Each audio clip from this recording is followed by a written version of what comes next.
উৎসবে মাতোয়ারা কচিকাচার দল। বসন্ত উৎসবকে কেন্দ্র করে বন্ধুদের সঙ্গে নিয়ে নাচ গান আবির খেলায় মেতে উঠল পড়ুয়ারা। চোখরাঙানি ভুলে পড়ুয়াদের গালে আবির ছুঁয়ে দিলেন শিক্ষকরাও। মন ভালো করা এই ছবি সোনামুখী উত্তর চক্রের মদনপুর জয়নগর প্রাথমিক বিদ্যালয়ের। শ্যামসুন্দর মন্দিরে গিয়ে ঠাকুরের পায়ে আবির দিয়ে শুরু হয় দোল উদযাপন। এরপর পড়ুয়ারা নিজেদের মধ্যে আবির খেলায় মেতে ওঠে, পাশাপাশি নাচ গানের আয়োজনও করা হয়।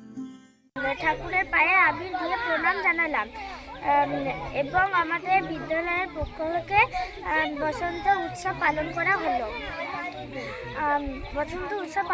হলো এবং আমরা ঠাকুরের কাছে প্রার্থনা করলাম এই পৃথিবীতে শান্তি বিরাজ করুক এবং তবে আর 5টা স্কুলের থেকে মদনপুর জয়নগর প্রাথমিক বিদ্যালয়ে বসন্ত উৎসব উদযাপনের গল্প অনেকটাই আলাদা, কারণ এখানে পড়ুয়াদের হাতে ছিল ভেষজ আবির। হ্যাঁ, শুনতে অবাক লাগলেও এটাই সত্যি। পলাশ শিমুলির লাল কমলা প্রাকৃতিক রঙকেই উৎসবের আনন্দে সামিল করেছে মদনপুর জয়নগর প্রাথমিক বিদ্যালয়, যা নিঃসন্দেহে এক প্রশংসনীয় উদ্যোগ। ছাত্রছাত্রীরা পরস্পরকে রঙে রাঙিয়ে দিলাম এবং আমরা শিক্ষক ও গুরুজনদের চরণে আবির দিয়ে প্রার্থনা করলাম।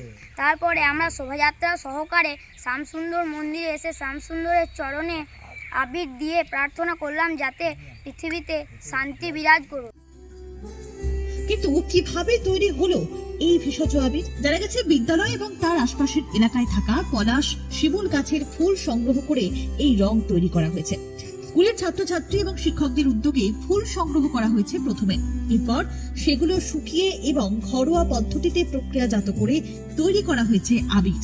বর্তমানে বাজারে যে সমস্ত আবির বা রং পাওয়া যায় তার বেশিরভাগই রাসায়নিক মিশ্রিত। সীসা, রেড অক্সাইড বা মেটালিন ইয়েলোর মতো ক্ষতিকর রাসায়নিক উপাদান মিশে থাকে রঙে, যা শিশুদের ত্বক, চোখ আর চুলের জন্য ক্ষতিকারক। সেই ঝুঁকি এড়াতেই বিদ্যালয়ের পক্ষ থেকে সম্পূর্ণ প্রাকৃতিক উপায় ভেষজ রং ব্যবহারের সিদ্ধান্ত নেওয়া হয়।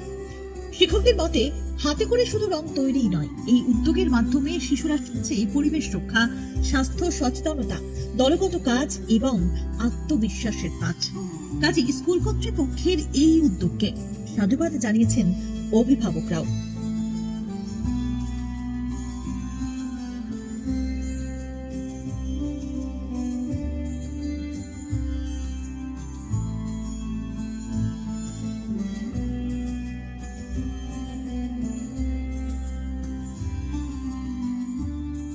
আরো লেটেস্ট খবরের আপডেট পেতে ফলো করুন রাতদিন.in।